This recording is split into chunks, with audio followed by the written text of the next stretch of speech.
बेचैन सैफुल्ला नूरी दे आशिका दे नैन करावण वैन लवे ने रहन मोना कहन चुप कर रहन नज़ारे ने मगर बेचैन ते ए गल कहन मेरे साहिब मेरे बाबा जी खार सरकार भी इस दुआ च मंजूर ने बादशाह दे कदमां च उन्हां दे दिल दी मर्जी की है बाबा जी दिल दी मर्जी की है अज दिल चाहता की है तेनू सामने बिठा के तेनू सामने बिठा के तेनू सामने बिठा के तेनू सामने बिठा के मैं तस्वीर बनावा तेनू सामने बिठा के मैं तस्वीर बनावा तेनू सामने बिठा के मैं तस्वीर बनावा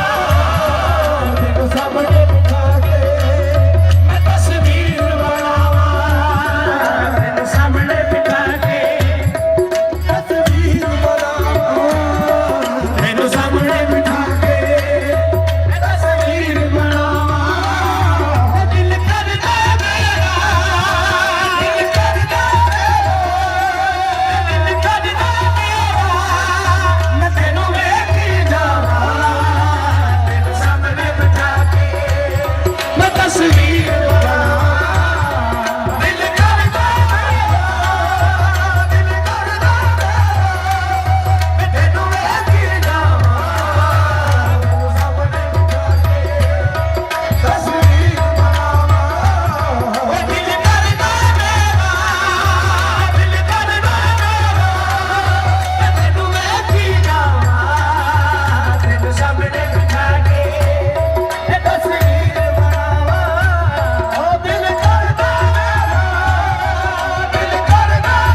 सैफुल्ला नूरी के नाम वाला इसलिए ते कोई दुरकार दा नहीं भावे किसे दरवाजे ते भौंका वा